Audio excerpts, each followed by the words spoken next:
Кичке 9 арты эфирда Татарстан хәбәрләре программасының төп чыгарылышы студияда Фәнис Камал, хәерле кич, хәзер булачак темалар турында. Яңа депутатлар алдында яңа бурычлар. Үз өлешебезне уртак зур эшкә кертергез дип ышанам. Бүген Башкалада Казан шәһәре думасының беренче сессиясе узды. Аның нәтиҗәләре хакында Рания Абдрахманова. Газ белән агуланып, гаиләләре белән хастаханәгә эләгәләр. Шум слышал, во-первых, что-то гремело. Аянышлы хәл ни сәбәпле килеп чыккан? Алия Хайретдинова репортажында. Илдә карабудайны күпләп сатып алуга бәяләр арта. Ну, не знаю, что-то дороговато. Татарстанда вәзгыять ничек? Карабудайны Айгөл Бәдретдинова сатып алды. Татарча диктантны онлайн язабыз. Бу бик авыр дигән сүзне аңлатмый. Һич тә. Быел ул белемне генә түгел, намусыңны сынау булачак. Тулырак Фәрүзә Мәҗитова репортажы. Казан җитәкчелеге монда яшәүчеләрнең тормышы һәм республиканың тотырлык үсеше өчен эшләргә тиеш. Бүген президент Рөстәм Миңнеханов мэрның командасына шундый бурыч куйды. Ул шәһәр думасының беренче сессиясендә катнаша. Монда депутатлар мэр кандидатурасы өчен тавыш бирә. Бу вазифага кабат Илсур Метшин сайланды. Курыксаң эшләмә, эшләсәң курыкма. Илсур Метшин бүген Татар халык мәкале белән шәһәр думасының беренче сессиясын ачып җибәрде. Көн кадагындагы төп мәсьәлә яңа мэр сайлау. Бердәм Россия Илсур Метшин кандидатурасын тәкъдим итте. Башка сәяси партияләр үз вәкилләрен чыгармады. Казан шәһәре думасында 50 депутат, күпчелеге Метшин өчен тавыш биргән. За 44, против 4. Илсур Метшин президент һәм депутатлар алдында тантаналы ант бирде. Кеше һәм гражданнарның ирекләрен һәм хокукларын сакларга, шәһәребезнең якты киләчәген, анда яшәгән халыкларның иминлегенә ирешү өчен вазифаларымны тырышып, намус белән башкарырга ант итәм. Аннары шәһәр башлыгы билгесен алды. Алдагы 5 елга үсеш программасын тәкъдим итте. Ул 4 өлештән тора. Иң мөһиме кеше ихтыяҗлары. Хезмәт хакын 55 меңгә җиткерү, икенче ДРКБ төзү, гомер озынлыгын 78гә күтәрү, бакча һәм мәктәпләр ачу. Киләчәктә шәһәр алдында торган иң зур масштаблы проектларның берсе Россиядәге беренче милли шәһәр паркын булдыру. Ул кечкенә 12 парктан торачак. Алар Казан су елгасының сул һәм уң як яры буйлап урнашачак. Сессиядә хәбәр итүләренчә аларның 6-сын инде киләсе 5 еллыкта төзергә җыйналар. Бу планнарны Татарстан президенты да хуплый. Все, что сделано в городе, вот 15 лет, Илсур Раич возглавляет нашу столицу, мы видим, какие изменения, какая динамика. Это, конечно же, большая командная работа. Илсур Метшин Казан мэры булып 4-нче тапкыр сайланды. Шушы вакыт эчендә торак фонды капиталь цикләндерелә, сәламәтлек саклау стратегиясе кабул ителә, яшел шәһәр проекты барлыкка килә, универсиадага спорт объектлары төзелә, 14 юл чаты, 69 чакрым яңа юл салына. Чем выше планка наших Казанышларыбыз күбрәк булган саен өметләр дә зуррак. Казанлылар шәһәрнең уңайыкка үзгәрүенә ияләште инде. Шуңа хәзер иң зур бурыч халыкның яшәү сыйфаты дәрәҗәсен төшермәү. Шәһәр думасының бүген 7 комиссиясын төзеделәр. Аларда яңа җитәкчеләр. Гомумән, думада яңа йөзләр күп. Мин 11 классның класс руководитель буларак әйтә алам, бер классны тоту бик авыр эш. Монда инде без бөтен шәһәр кешеләрен күзгә алсак, без аңлыйбыз, что ул тагында җаваплырак эш. Әлбәттә инде зур дулкынлану безгә шундый мөмкинлек бирелгән икән, димәк инде без кичкенә генә адымнар белән булса да алга барырга тиеш. Бүгенге көндә безгә һәр иң кирәкле мәсьәлә ул яшәү сыйфатын күтәрү. Шулай ук бүгенге утырышта Казан мэрының урынбасарларын да сайладылар. Хәзер беренче урынбасар вазифасына шәһәр башкарма комитетының элеккеге җитәкчесе Денис Калинкин күчә. Башкарма комитет белән идарә итүче ачыклар өчен конкурс игълан ителде. Рания Абдрахманова, Ремзил Гарипов, Яңа гасыр каналы. Шәһәр думасында бу юлы 5 партия вәкиле эшләячәк. Районнардагы муниципаль советларга да бу сайлаудан соң төрле партия вәкилләре узды. Президент сайлавында катнашкан кандидатлар белән бүген президент Рөстәм Миңнеханов хөкүмәт йортында очрашты. Ул сайлау алдыннан халыктан алынган мөрәҗәгатьләр белән кызыксынды. Без барыбыз да халык мәнфәгатьләре өчен эшлибез дип белдерде ул. Акыллы юллары, түләүләр онлайн, интеллектуаль технологияләр күбрәк булачак, аларны безнең тормышка ничек җиңелрәк кертергә соң. Бүген бу хакта халыкара чара Казан Digital Week форумында сөйләштеләр. Пандемия аркасында 50 илдән 7 меңнән артык вәкил онлайн аралашты.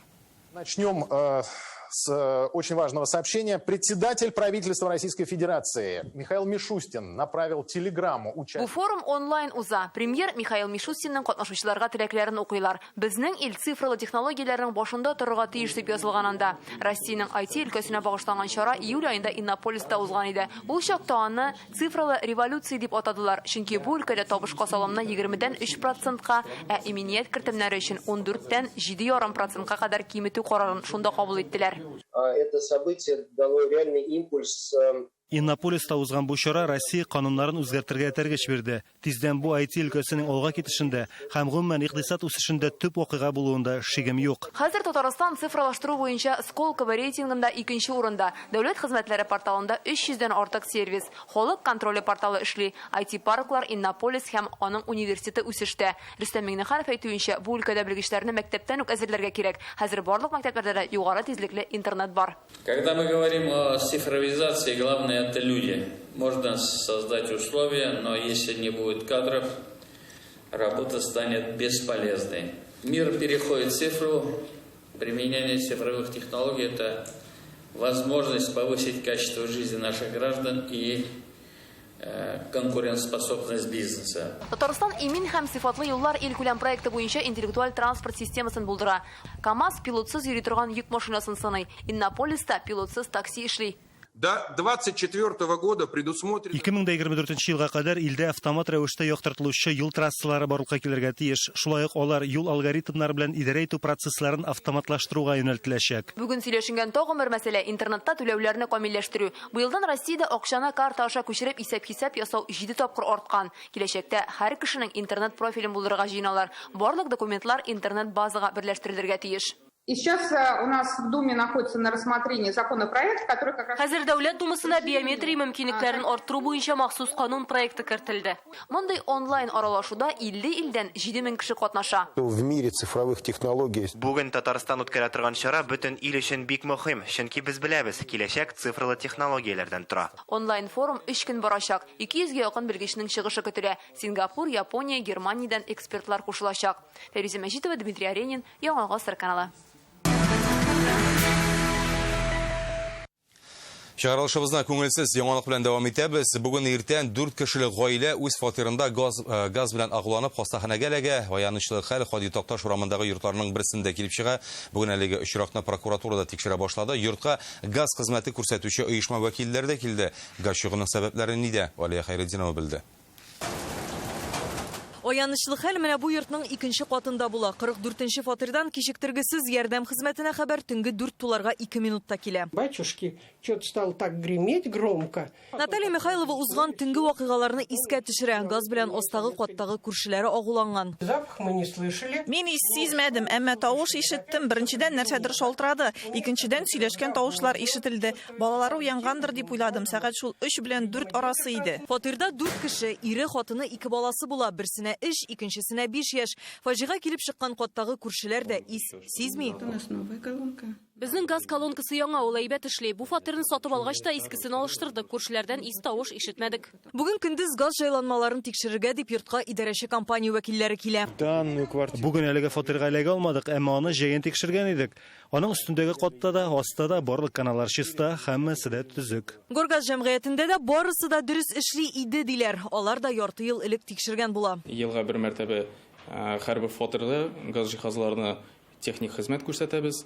Һәм менә бу фатирда инде без март аенда техник хезмәтне күрсәткән, һәрбер газ җиһазлары эш хәлендә иде. Хәзер кышкы сезон башланырга тора, ә кыш көне газ белән агулану очраклары бермә-бер арта. Әйтик, 2018 елда гына 11 кеше шулай үлә. Узган кышта андый фаҗигаләр күп булды. Быел Казанның Липатов урамында бер юлы 3 кеше газ белән агуланып үлгән иде. Бүген төдлә булган вакыйгада аяныч тәмамланырга мөмкин иде ди белгечләр. Ярый әле гаилә вакытында уянган. Хәзер 2 баласы белән әнисе РКБда, әтиләре 7нче хастаханәдә. Пациент поступил. Пациент безгә газ белән агуланып уртача хәлдә килде. Хәзер аңа өстәмә кислород бирелә. лә хәле рәтләнде. Әлеге вакыйга буенча прокуратура тикшерү башлады. Фаразларның берсе буенча бу хәл газ колонкасының төзек булмавы аркасында килеп чыккан булырга мөмкин. Прокуратура вакыйганың нинди шартларда килеп чыгуын тикшереп, газ җайланмаларын куллану буенча таләпләр үтәләме юкмы икәнен ачыклаячак. Газ җайланмаларын тикшерү өчен җаваплы оешма хезмәтенә дә бәя биреләчәк. Белгечләр идәге газ җайланмаларын төзек тотарга, бүлмәләрне ешрак җилләтергә, вентиляция бармы, юкмы икәнлекне тикшереп торырга киңәш итә. Газ ягу кагыйдәләре буш сүз түгел, алар кеше гомерен саклап калырга мөмкин. Алия Хайретдинова, Айгөл Бәдретдинова, Гадел Миндубаев, Яңа Гасыр каналы. Россиядә кара будайны күпләп сатып алу бәясе арткан. Бер атна эчендә тоннасы 2,5 сумга кыйммәтләнеп 50,300 сум була. Әле август айында гына тоннасын 48,200 га алганнар. Шундый мәгълүматны ярмалар базарын анализлаучы Россия белгечләре китерә. Бу хәл Татарстан базарына ничек йогынты ясаячак? Алдагы материалдан белербез.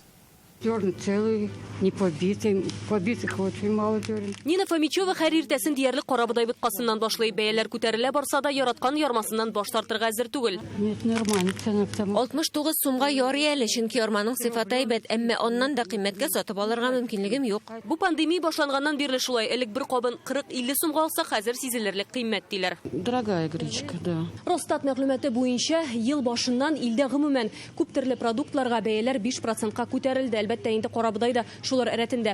Бәя күтәрелүнең иң югары ноктасы пандемия чорында туры килде, чөнки ул вакытта халык күпләп карабудай сатып ала башлый. Инде бүгенге вазгыятькә килгәндә, мәсәлән, Казанның популяр кибетләренең берсендә карабудайның 900 граммын иң кыйммәтлесе 125 сумга, инде иң арзанын 61 сумга сатып алырга мөмкин. Күпләп сатуга бәяләр арткан һәм кискен рәвештә әле август аенда гына 1 тоннасы 48,200 булса, бүген 50,300. Шундый мәгълүматларны ярма базарын тикшерүче белгечләр китерә. Татарстанда вазгыять ничек? Карабудайны күпләп сатып алучылардан сорадык. Бәяләр күтәрелгән дип, сез моны сиздегезме? Менә сезнең ничә сум тора? Юк, сизмәдек, пока работаем стабильно. Все на месте. Ничә сум тора? 57 сум. Элек тә шулай иде инде. 3 ай инде шулай бәя. Үзгәрмәде димәк. Юк. Кайлардан китерәсез карабудайны? Алтай и Оренбург. Соңгы атнада карабудай китерүчеләр бәяне арттырмады ди. Бу күпләп сату базарыннан ярма Татарстанның вак кибетләренә тарала. Республиканың сәнәгать һәм сәүдә министрлыгында әйтүләренчә, бездә карабудайга бәя киресенчә төшә генә. Узган айда уртача 74 сум 36 тиен торса, хәзер 73 сум 21 тиен. Мы ждем урожай Нового года, это однозначно. Авыл хуҗалыгы министрлыгында да Татарстанда карабудай күп дип тынычландыралар. Шуңа бәя артырга тиеш түгел. Ярма җитештерүчеләр арасында гадәттәгечә әлки белән бөгелмә алдынгылар рәтендә. Уже произведенные Россия буенча әле узган елгы карабудай уңышыда 300 мең тонна. Карабудай җитәрлек. Узган атнада ярминкәләребезне ачып җибәрдек. Ярманы Татпотребсоюз да кертә. Татарстанда социаль әһәмияткә ия продуктларга бәяне контрольдә тота торган штаб эшли. Алар зур сәүдә үзәкләрендә, районнардагы кибетләрне дә күзәтә. Мы еще закупились, когда начинался карантин, у нас еще этой гречки вот. Кибеткә кергәндә мин карамыйм. Бәягә. Цены в целом повысились, на гречку конкретно не замечал. Бәя күтәрелү компанияләрнең былтыргы уңышны күбрәк табыш алып сату максатыннан булырга мөмкин. Узган ел Алтайда карабудайга бәя күтәрү очракларын монополиягә каршы федераль хезмәт тикшергән иде инде. Там предупреждение прокуратура выдавала ряду компаний. Бәяне сәбәпсез күтәрмәсеннәр өчен прокуратура бер төркем компанияларга кисәтү ясады. Безнең республикада исә бер юлы берничә компаниянең карабудайга бәяне күтәрү очраклары быел теркәлмәде. Иң мөһиме халык хафага бирелмәсен. Күп очракта азык-төлеккә бәя күтәрелү шуннан килеп чыга да дип искәртә белгечләр. Айгөл Бәдретдинова, Данил Филатов, Яңа Гасыр каналы. Сентябрь ахырында Татарстан мәктәп укучыларының барысының да цифрлы ярдәмчесе барлыкка киләчәк. Сүз элемтә министрлыгы тарафыннан ясалган «Мин мәктәп укучысы» сервисы турында. Әлеге кушымтада укучылар язарга онытылган үй эшләрен карый, үз билгеләре белән таныша, укытучы белән элемтәгә дә керә алачак. Яңа ярдәмчене әлегә республиканың 10 мәктәбендә сынап карыйлар. Бүген безнең технология, физика, химия һәм татар теле. Дәресләр тәртибендә өйгә нинди эш бирелгәнен дә белеп була. Телефонда «Мин мәктәп укучысы» дигән сервисны гына урнаштыру кирәк. Укучылар өчен махсус ясалган бу кушымтаны яшел үзәндә беренче булып саныйлар. Минем өчен бу сервис бик файдалы һәм җайлы. Һәр вакыт үй эшләрен карап була. Через легкий доступ в интернет я могу... Интернетка туташкан булу да җитә, һәм мин уку өчен кирәк булган барлык мәгълүматны беләм. Кайсы фәннән ныграк тырышырга кирәклеген дә күрсәтә. Мин мәктәп укучысы сервисы элемтә министрлыгының проекты Татарстан президенты тәкъдиме белән уйлап чыгарыла. Космос стилендә ясалган кушымта мәктәп һәм республика күләмендә булачак чаралар турында искә төшерә. Монда кереп дәресләр тәртибен һәм иешләрен карарга мөмкин. Сорауларың туса укытучы белән элемтәгә чыгып була. Үтеп киткән атнага бәядә бирелә. Укучыларның яңа мобиль дустын укытучылар аеруча яраткан. Электрон көндәлекләр нигезендә эшләнсә дә, алардан заманчарак һәм кызыклырак диләр. Укытучы белән контактта була алалар. Үзләренең ни өчен бу миңа эшле дип сорый алалар һәм укытучыларга җавап бирә ала. Төсләре дә, мәсәлән, 5 алса инде ул яшел төстә, 4 алса сары төстә була инде. Так держать, молодец дип инде мотивациялый. Сервисны булдыруда мәктәп укучылары үзләре дә катнаша. Яшел үзәннең 3нче гимназиясе укучылары да әлеге проектны сынап караучылар рәтендә. Барлыгы республиканың 10 мәктәбеннән 500 укучы пилот проектта катнаша. Алга таба сервис тулыланып торачак. Мәсәлән, аның ярдәмендә укучылар ашханәдәге ризыкның никадәр тәмле булуын бәяли алачак. Кушымта сынау рәвешендә сентябрь башыннан эшли. Татар телендә дә ясарга җыеналар. Хәзер без әле юл башында гына зур һәм катлаулы система булдырганчы пилот версияләрен җибәрергә кирәк. Мондый пилот версияләрен җибәргәндә без аңлыйбыз безнең хаталарны, без аңлыйбыз укучыларга мөһим нинди функционал кирәк. Татарстанның барлык мәктәп укучылары бу сервисны сентябрь ахырында куллана алачак. Кушымтаны үз смартфоннарына 445 мең бала кертер дип көтелә. Яшел үзәннән Илгиз Шәкүров, Владимир Ларионов, Яңа Гасыр каналы. Татарча диктантны бергәләп язабыз. Дөнья татарларын берләштерүче бу акция быел яңа форматта узачак. 3 авторның 3 тексты сайлап алынган. Диктант безнең каналда туры эфирда барачак. Анда катнашырга 62 илдән теләк белдергәннәр инде. Аларга кушылу өчен нишләргә кирәклеген Фәйрүзә Мәҗитова җиткерер.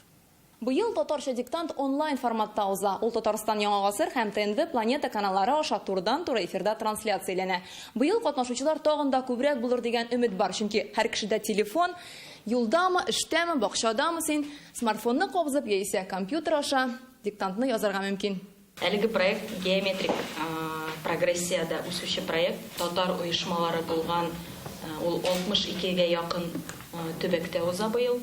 Узган ел 85 мең кеше язса, быел Татарстанның 100 еллыгы уңаеннан катнашучылар 100 меңгә җитәр дип көтелә. Җиңүнең 75 еллыгы булгач, Бөек Ватан сугышында булган авторларның текстлары сайланган. Татарстанлылар Ибрахим Газине, Россия төбәкләре Нәби Дәүлине, чит илләр Афзал Шамов әсәре буенча язачак. Татарстан өчен әлбәттә без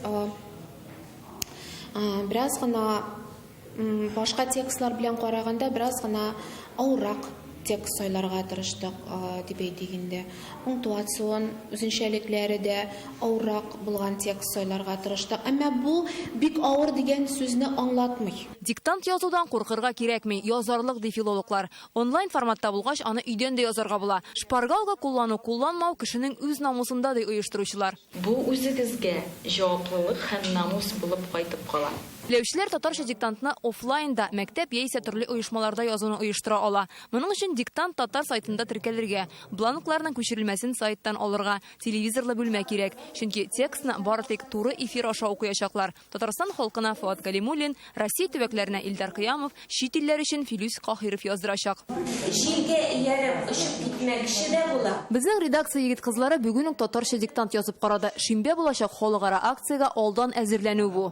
Мәктәптә укыган кагыйдәләр үк искә төшмәсә дә, китапта укылган сүзләр һәммәсе дә искә төшә һәм шуларны син күздән кичереп кабат дөрес итеп язарга тырышасың. Һәр кеше үз билгесен үзе генә күрә ала. Бу акция беренче чиратта хатаңны белүдән бигрәк, бер генә сәгатькә булса да, бөтен татар дөньясының бер өлешенә әверелүгә йөз тута. Фәйрүзә Мәҗитова, Ринат Сафин, Яңа Гасыр каналы. Татарстан Конституция судының ярты составы почетлы отставкага җыена, һәм аларны эшеннән парламент кына җибәрә ала. Буш калган урыннарга кемнәр килер? Реальное время сайтыннан укып таныша аласыз. Көннәр суыта, бүгеннән Казанда йортларга җылы бирә башладылар. Газпром Трансгаз Казан җәмгыяте кулланылган газ өчен вакытында түләргә кирәклеген дә искә төшерә. Газ өчен иң уңайлы түләү ысуллары турында Алия Хәйретдинова. Горгазның абонентлар пунктына Рәзилә Исмагыйлова килешүен үзгәртеп төзергә дип килә. Газ өчен онлайн түлимди, алай тизрәк. Тиз түлим дисәң, менә дигән ысул бер каяда барасы юк. Бик уңайлы. Иң мөһиме счетчик күрсәткечләрен вакытында тапшыру. Моны айның 25-нә кадәр эшләргә кирәк, ә менә түләү ысуллары күп. Оплату можно произвести через онлайн-сервисы банков. Акчаны банкларның онлайн сервислары аша дәүләт хезмәтләре порталында Газпром Трансгаз Казан Казан сайты аша күчерергә мөмкин. Мөмкинлекләр күп булса да, газ өчен бурыч җыючылар да байтак. Мы уведомляем о задолженности. Кешегә бурычы турында почта бүлекчәсе аша хәбәр итәбез. Шуннан 20 көн узгач та абонент түләми икән, без катгыйрак чаралар кулланырга мәҗбүр. Бурыч суд аша кайтарыла. Газны үзәргә дә мөмкиннәр. Пандемия чорында халык онлайн хезмәтләрдән еш файдалана башлаган. Бу көннәрдә республиканың элемтә министрлыгы тарафыннан кертелгән Telegram-бот, ВКонтакте һәм Лилия исемле телефон роботы ярдәмендә счетчик күрсәткечләрен бирү проекты эшли башлады. Алия Хайретдинова, Гадел Миндубаев, Яңа Гасыр каналы. 1 октябрьдән пенсияны һәм социаль акчаны күчерүнең яңа кагыйдәләре үз көченә керә. Киләсе айдан алар бары тик МИР карталарына гына киләчәк. Пенсия, субсидия яки башка бюджет түләүләре өчен МИР картасы юк икән, акча махсус счетка күчереләчәк. Анда ул 10 көн саклана. Әлеге счеттан клиент акча алырга да, яңа ачылган картага да күчергә мөмкин. Көтелмәгән хәлләр килеп чыкмасын өчен банктан акчаның нинди картага күчүен ачыклагыз. 1 октябрьгә кадәр пенсия фондына МИР картасына пенсия алу өчен яңа реквизитлар тапшырырга кирәк. Олыны олы итәргә, гаилә кыйммәтләрен сакларга, балаларның сәләтен вакытында күрә белергә. Арча районындагы Сәмиевлар гаиләсе шулай барысына да үрнәк булып яши. Күптән түгел алар ел гаиләсе бөтен Россия конкурсында җиңде. Сәмиевлар 4 бала үстергән, 3 оныклары да бар. Катнашмаган конкурслары, отмаган грантлары да юктыр.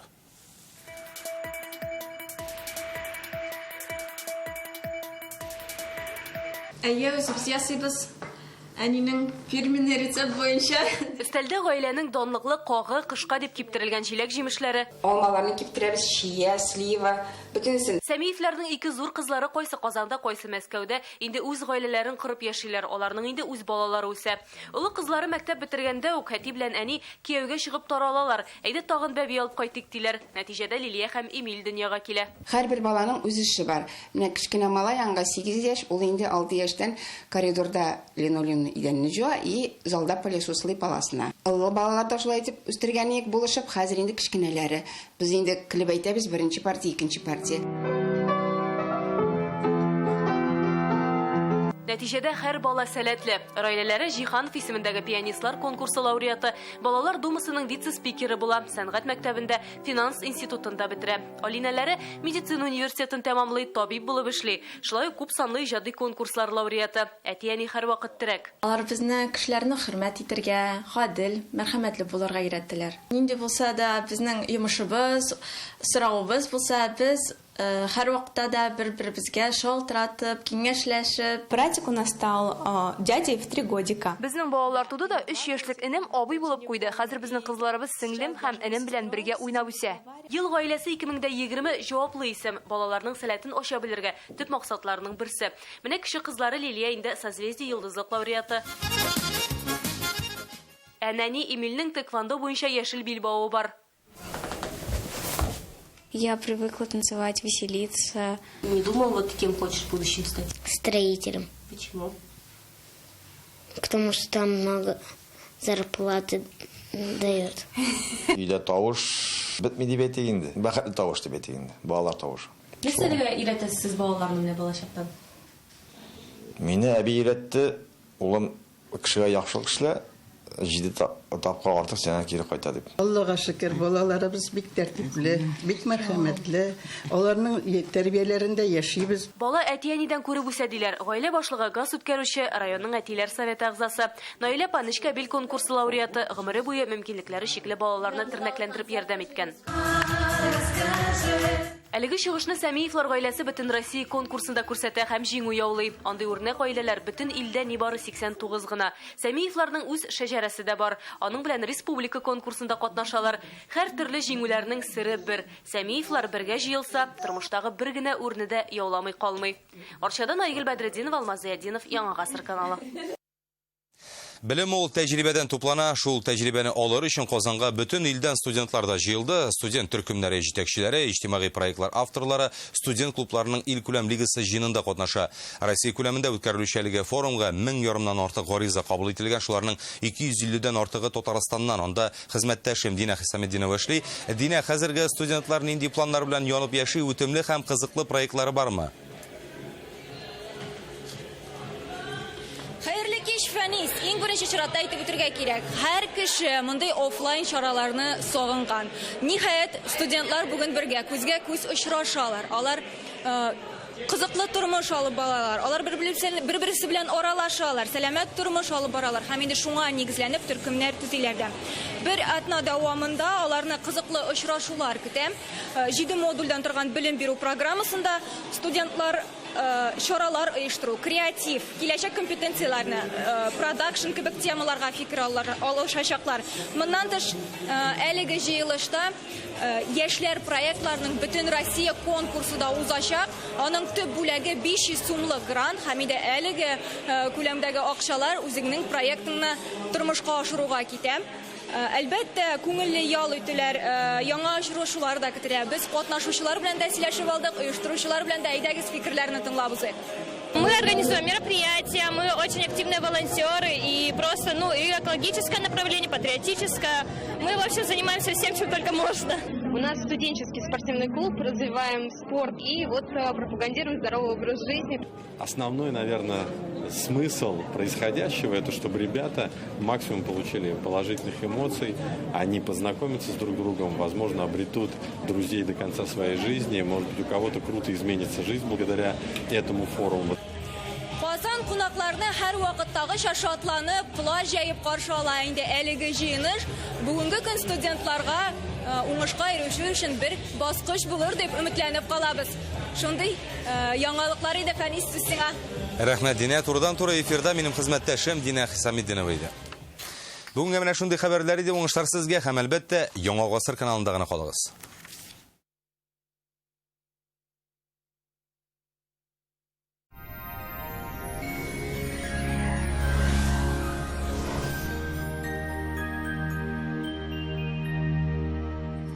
Исәнмесез, бу атнада һава торышы белән сезне мин иркә таныштырам. Сезне ганәчнең мәгълүматыннан башлыйбыз. Данил Мастер белән берлектә барлык нечкәлекләрне исәпкә алып, җиренә җиткереп эшләнгән уникаль аш бүлмәсе ясагыз. Кухняның 3D проекты китереп бирү һәм урнаштыру бүләккә. Казан Восстание урамы 23-нче йорт. Телефон номеры 260-766. Данил Мастерга һәр клиент кадерле. Яндекс погода мәгълүматы буенча көньяк көнчыгышта Бөгелмә Баулы кайда көн дымлы, салкын, яңгырлы булачак 12 градус. Төньяк көнчыгышта Түбән Кама, Яршалы, Алабугада яңгыр яуып торачак 14 градус. Төньякта Актаныш, Әгерҗе, Менделеевскида болытлы, явым-төшемнәр көтелә 13 градус. Төньяк көнбатышта Арча, Кукмара, Балтачта сүрән көн, яңгыр 15 градус җылы. Көньяк көнбатышта Болгар буа Чүпрәледә бераз җылыта, явым-төшемнәр көтелми 17 градус. Чистая Нурлатумада Чирмешәндә аязучан болытлы һава, яңгыр явуы ихтимал 15 градуска кадәр җылы.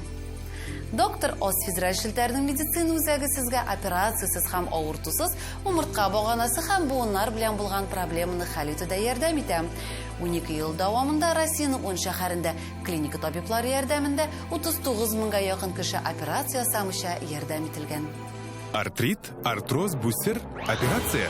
Тукта, умыртка баганасы һәм буыннар авыртуы вакытында доктор Остка ашыгыгыз. Бирдә иң куркыныч авыруларны операциясыз һәм протезларсыз дәвалыйлар. Өр-яңа җиһазлар һәм дәвалау схемалары. Доктор Ост. Чтобы экономить на такси, переходи на Didi. Скачай приложение или закажи по телефону. Таксига акча күп китәме? Didi компаниясына мөрәҗәгать итегез. Яңа сервис Казанда да эшли башладым.